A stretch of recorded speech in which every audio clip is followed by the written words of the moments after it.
देखिए, बात बहुत कैजुअल है, मगर जो हमारा डिस्कशन है वो कैजुअल नहीं होने वाला है। आज जो हमारी ये बात होने वाली है, इसके अंदर आप जो सीख कर जाओगे वो बहुत ही इंपॉर्टेंट कंसेप्ट सीख कर जाओगे। कई बार ये होता है, हम घंटों बात करते हैं मगर निष्कर्ष कुछ नहीं निकलता, मगर बहुत बड़ा निष्कर्ष निकलने वाला है।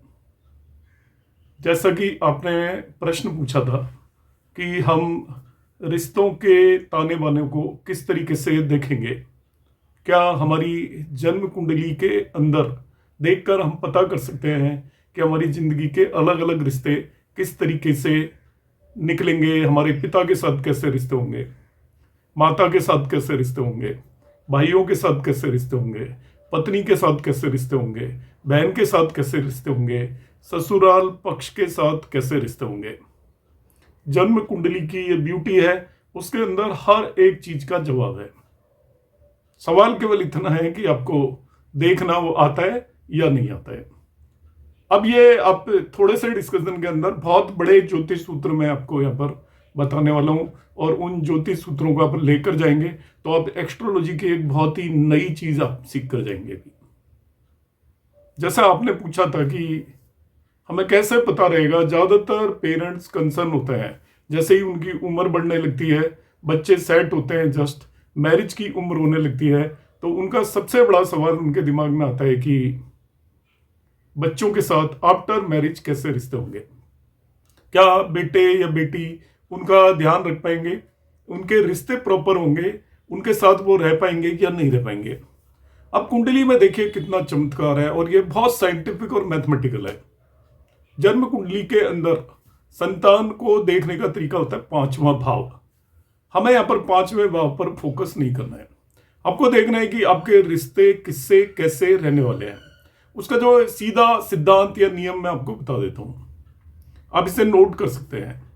हर एक रिलेशन का कारक है एक कुंडली के अंदर, जो ग्रह है हर एक रिश्ते का कोई न कोई कारक बनाया हुआ है। लाइक संतान का कारक जुपिटर है, पिता का कारक सूर्य है, पत्नी का कारक या पति का कारक मैरिज का कारक शुक्र है। पति का कारक जनरली जुपिटर मानते हैं बहुत लोग, मगर मैरिज का कारक शुक्र होता है, मैरिड लाइफ कैसी रहेगी। छोटे बहन भाई का कारक हमारा मार्स है, और इसी तरीके से हर चीज के कारक है, माँ का कारक चंद्रमा है। अब आपको यदि देखना है कि आपके पुत्र या पुत्री के साथ, डॉटर और सन के साथ आफ्टर मैरिज या जब आप ओल्ड हो जाते हो तो आपके किस तरीके के रिश्ते होंगे, कुंडली में देखने के इसको बहुत आसान तरीके हैं, और दो तरीके हैं। आप इसको सीखेंगे तो आप सब रिश्तों को निकाल पर जाएंगे, और इसका कोई एक्सेप्शन नहीं है। आप कहीं सोचें कि ये लगेंगे नहीं, ये लगने ही है, इनका कोई एक्सेप्शन नहीं है। आप उस नेट की जन्म कुंडली उठा ले, पुत्र से रिश्ते देखने आपको, स्वयं के पुत्र से रिश्ते देखने हैं, तो अपनी कुंडली का आप जुपिटर की स्थिति देख लें कुंडली में, और जुपिटर से पांचवा भाव देखें। आपको लग्न से पांचवा भाव देखने की आवश्यकता नहीं है, जुपिटर से पांचवा भाव आप देख लें, और पांचवें भाव में स्थित ग्रहों को देखें। अब ग्रहों की बात यहां पर दो तरीके के ग्रह होते हैं, एक शुभ और अशुभ। अब फंक्शनल और नेचुरल दो तरीके की इनकी शुभता और अशुभता होती है। एक फंक्शनल बेनिफिक होते हैं, एक नेचुरल बेनिफिक होते हैं। नेचुरल बेनिफिक फिक्स है, वो आपका शुक्र है, नेचुरल बेनिफिक जुपिटर है, और कभी कभी कंडीशनल बेनिफिक मरकरी और मून हो सकते हैं। आपको ये देखना आना चाहिए कि आपकी कुंडली के अंदर जुपिटर वीनस में कोई देखने की जरूरत नहीं है, वो ऑलवेज बेनिफिक है। बाकी दोनों आपके बुध और चंद्रमा बेनिफिक भी हो सकते हैं, मेलिफिक भी हो सकते हैं, आपको उन्हें देखने की जरूर आवश्यकता है। अब देखिए आपकी कुंडली के अंदर वो बेनिफिक है या मेलिफिक है। अब आप देखिए बाकी सबको आप मेलिफिक मानकर चले, मैंने बेनिफिक आपको डिफाइन कर दिए, बाकी सब नेचुरल मेलिफिक है। अब गुरु से पांचवें भाव पर अब देखिए इनमें से कोई बेनिफिक बैठा हुआ है या मेलिफिक बैठा हुआ है, पहला नियम। अब क्या क्या हो सकता है, सपोज वहां मेलिफिक बैठा हुआ है, अब उस पर एस्पेक्ट देख लीजिए, दृष्टि देख लीजिए, किसी का एस्पेक्ट है क्या।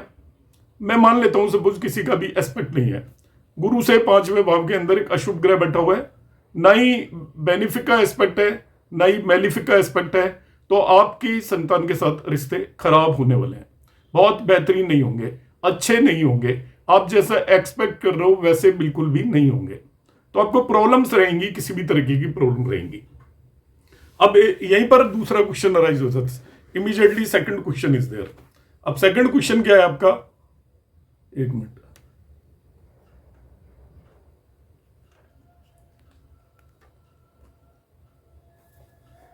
सेकंड क्वेश्चन अराइज हो जाता है, बहुत सारी पॉसिबिलिटीज है कि वहां पर एक बेनिफिक और एक मेलिफिक रहा है, तो आपके खट्टे मीठे रिश्ते रहेंगे, कभी अच्छे और कभी बुरे। मेलिफिक प्लेनेट ही बैठा हुआ है, उसे मेलिफिक ही एस्पेक्ट कर रहा है, तब वो स्थिति आएगी कि आपकी संतान कहीं दूर चलेगी तो आपको वो भूल जाएगी, आप किलपते रहोगे, तड़पते रहोगे कि आपकी संतान आपका ध्यान नहीं रखने वाली है। मगर वहां पर मेलिफिक बैठा हुआ है, उसे एक बेनिफिक प्लेनेट एस्पेक्ट कर रहा है, तब आपको बीच बीच में कड़वे मीठे अनुभव होते रहेंगे। ऐसे ही एक दूसरी स्थिति आ जाती है कि वहां पर बेनिफिक बैठा हुआ है, किसी भी मेलिफिक का कोई असर नहीं है, तो संतान से आपके सामान्य रिश्ते होंगे जैसे होने चाहिए।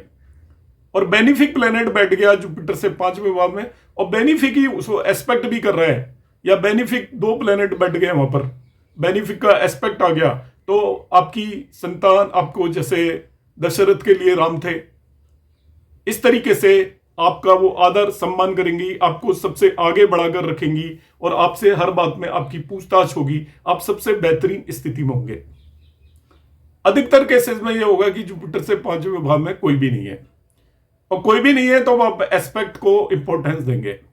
जो भी प्लैनेट उस जगह पर एस्पेक्ट कर रहा है, यदि वो बेनिफिक है तो वो थोड़ा बेहतर रहेगा, मेलिफिक है तो थोड़ा खराब रहेगा, कोई भी एस्पेक्ट भी नहीं कर रहा तो सामान्य जाएगी, ना ही आपकी संतान से बहुत ज्यादा इंटीमेसी होगी और ना ही कोई आपको उनसे कोई ऐसा होगा कि इन्होंने अच्छा नहीं किया। सपोज बाहर जाकर रहने लग गए तो आप सोचोगे कि भाई जॉब के लिए बाहर जाकर रहना ही पड़ेगा, कटुता नहीं होगी। इस तरीके से हमें इसे एनालाइज करना है। आप किसी भी रिश्ते को इस तरीके से एनालाइज कर सकते हो, मगर संतान के लिए केवल जन्म कुंडली सफिशिएंट नहीं है। जैसा मेरा हमेशा कहना है, हर क्लास में मैं ये बोलता हूं, हर वीडियो में मैं ये बोलता हूं कि हमें डिविजनल चार्ट को देखे बगैर किसी के बारे में पूरी तरीके से कंक्लूजन नहीं निकालना चाहिए, कोई भी धारणा हमें नहीं बनानी चाहिए। अब क्या होगा देखिए, आप अपना संतान के लिए जो डिविजनल चार्ट होता है 7th हाउस का डिवीजन होता है, हालांकि उसको लोग 5th हाउस का डिवीजन मानते हैं, वैसा नहीं है, वो 7th हाउस का डिवीजन है जिसे सप्तांशा चार्ट बोलते हैं।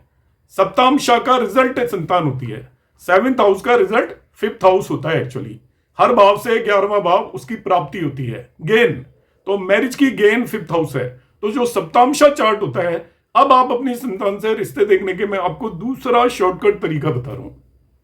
आप D7 चार्ट आपका पकड़ लीजिए जिसे सप्तांशा बोलते हैं, उसकी लग्न को चेक करिए, लग्न के अंदर कौन से ग्रह बैठे हुए हैं। जो मैंने अभी आपको नियम बताए थे जन्म कुंडली में जुपिटर से 5वें भाव के जो नियम थे, उन्हीं नियमों को आप सप्तांशा कुंडली की लग्न पर एज इट इज लगा दीजिए। यदि वो नियम आपके लगते हैं, सप्तांशा कुंडली की लग्न में मेलिफिक प्लैनेट बैठा हुआ है, तो संतान से रिलेटेड आपको परेशानियां रहेंगी, रिश्तों में परेशानियां रहेंगी, या किसी न किसी तरीके से आप उनकी वजह से परेशान रहेंगे। सप्तांशा कुंडली की लग्न में बेनिफिक बैठा हुआ है, उस पर इन्फ्लुएंस भी बेनिफिक है, तो संतान की वजह से आप सुखी रहेंगे हर तरीके से। उसके बाद व्यवहार और आप बुढ़ापे में वो आपका बहुत साथ देगा, आपकी हर तरह से सेवा चाकरी आपकी संतान करेगी। इस तरीके से हमको कंक्लूजन ड्रॉ करना है। अब ये तो बात की मैंने संतान की। सबसे बड़ा सवाल आज के टाइम पर आप देख सकते हो, हम कुंडली मिलान करते हैं जब भी किसी की मैरिज कराते हैं, मगर आपकी कुंडली का क्या? आप कितना भी मिलान कर लीजिए, जब आपकी कुंडली के अंदर जो अपने साथी, स्पाउस, पत्नी या पति के साथ जैसा होना है वो होकर रहेगा। अब वैसे ही योग यदि पति पत्नी दोनों की कुंडलियों में हो जाते हैं तो वो थोड़ा ज्यादा खतरनाक लेवल पर चले जाते हैं। अदरवाइज आपकी कुंडली में यदि आपकी पत्नी से बनना नहीं लिखा हुआ है, उससे खराब रिश्ते लिखे हुए हैं, तो वो खराब रिश्ते होकर रहेंगे जब कितनी भी कुंडलियों का मिलान करते रहें। तो आपको देखना किस तरीके से है, जिस तरीके से संतान का जो कारक है वो जुपिटर है, और पति पत्नी का, यहां पर शादी के कारक की बात कर रहा हूं मैं, शादी का कारक शुक्र होता है। अब हमें किस तरीके से देखना है, शादी का कारक शुक्र है, तो आप अपनी जन्म कुंडली के शुक्र को देख लीजिए और उससे 7वें भाव को एनालाइज करिए। जब भी मैरिज का प्रॉमिस भी देखा जाता है तो शुक्र से 7वां देखा जाता है। हमेशा कारक की बहुत इंपॉर्टेंस होती है। आपको रिश्तों की गहराई, रिश्तों की समझ, रिश्तों की शालीनता, रिश्तों में मिठास, रिश्तों में कड़वाहट जब भी देखनी है तो कारक से आप कंसर्न हाउस देखिए। 7वां भाव मैरिज का होता है तो उससे आपका 7th हाउस को देखिए। आप वहां से 7th हाउस को हम देखेंगे।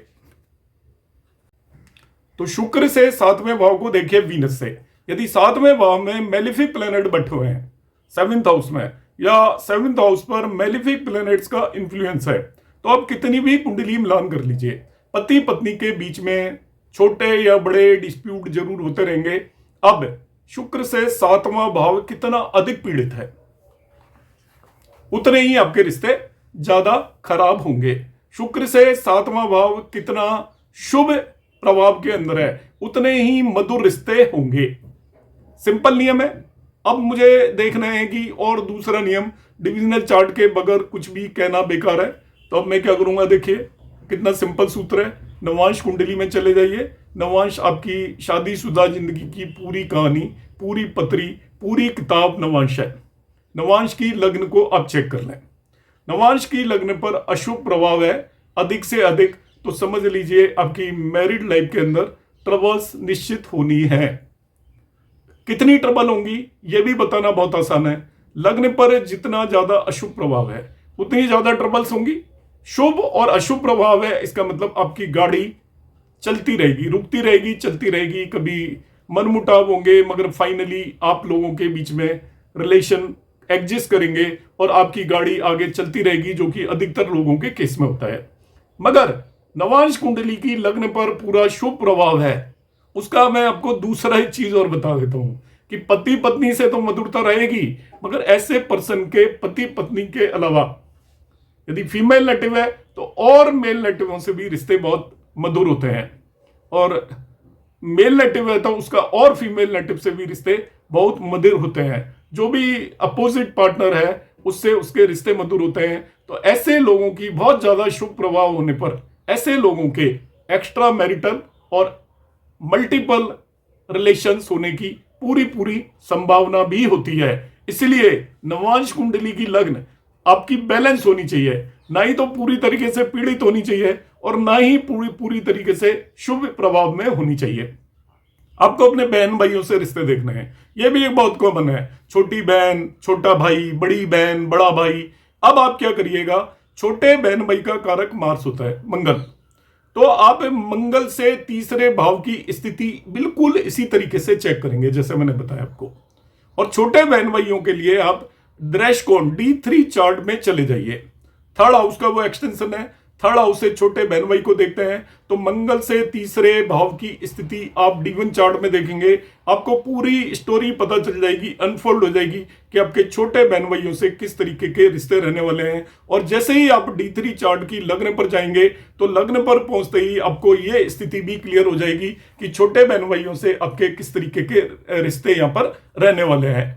आपको अपने पिता से रिश्ते देखने हैं। देखिए पिता से हम रिश्ते देखते हैं, कई लोगों के बहुत मधुर रिश्ते होते हैं। पिता उनका बहुत ध्यान रखते हैं, पिता उनके लिए सब कुछ करते हैं, अपनी लाइफ पूरी उनके लिए ही वो बिता देते हैं। तो पिता से यदि देखना है तो पिता का कारक जो कुंडली में होता है वो होता है आपका सन या सूर्य। और 9th हाउस, लग्न से 9th हाउस को हम पिता के लिए देखते हैं। तो अब आप अपनी जन्म कुंडली में सूर्य से 9th हाउस की स्थिति देख लीजिए। सूर्य से 9th हाउस की जैसी भी स्थिति होगी उसी स्थिति में आपके अपने पिता से रिश्ते होंगे। अब स्थिति कैसे देखते हैं वो मैं ऑलरेडी एक्सप्लेन कर चुका हूं, मगर अब उसमें डिविजनल चार्ट में अब जाएंगे अब D12 चार्ट में। मगर D12 चार्ट की आपको लग्न नहीं देखनी है। पिता के केस में D12 चार्ट के 9th हाउस को देखना है। आपको D12 चार्ट के 9th हाउस को देखिए। 9th हाउस कितना आपका पीड़ित है या कितना वो आपका शुभ प्रभाव में है, उतने ही बेहतरीन आपके अपने फादर के साथ रिश्ते होंगे। कई बार हम मदर के साथ रिश्ते देखते हैं। मदर का कारक चंद्रमा, मदर का भाव चौथा होता है कुंडली में। तो अब चंद्रमा से चौथे भाव की स्थिति अपनी जन्म कुंडली में देख लीजिएगा। उससे आपको अपनी मदर के साथ के रिश्तों के बारे में पूरा पता चल जाएगा। आप जब डिविजनल चार्ट की बात कर लेते हैं, D12 द्वादशांश चार्ट के अंदर आप जाइए और चौथे हाउस को देखिए, वहां पर फोर्थ हाउस को लग्न बनाकर देख लीजिए। फोर्थ हाउस पर कितना एफ्लिक्शन है या कितने शुभ प्रभाव में है, उतने ही बेटर या खराब रिश्ते आपकी अपनी मदर के साथ होंगे। तो मैंने आपको यहां पर आज पूरी तरह ये बता दिया है, ये आप सीक्रेट मानकर चलिए एस्ट्रोलॉजी का, जो अक्सर ना ही आपको कहीं लिखा मिलेगा, ना ही अक्सर आपको कोई बताएगा।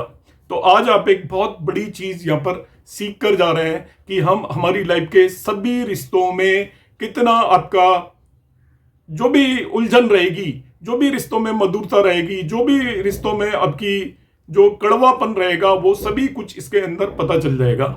असेस करना एक एस्ट्रोलॉजर का खुद का काम है। सूत्र मैंने बता दिए हैं कि कितना ज्यादा एफ्लिक्शन है वो आपको समझ में आना चाहिए, कितनी शुभ प्रभाव है वो आपको समझ में आना चाहिए। तो सिंपल रूल है आपका कि किसी भी चीज के कारक से कंसर्न हाउस को आप देखिए, कंसर्न डिविजनल चार्ट की लग्न को देखिए, उससे उस रिश्तों की मधुरता और आपका कड़वापन आपको पता चल जाएगा। उम्मीद है आप बहुत नया कंसेप्ट अभी सीख पाए होंगे। तो ये हम जनरल डिस्कशन को एंड कर देते हैं, और आपको जैसा भी ये लगे आप ज़्यादा से ज़्यादा लोगों को ये बताएं, क्योंकि ये इसमें इसका कोई भी आपका एक्सेप्शन नहीं है, ये बिल्कुल सटीक 100% एक्यूरेट सूत्र मैं आपको दे रहा हूँ।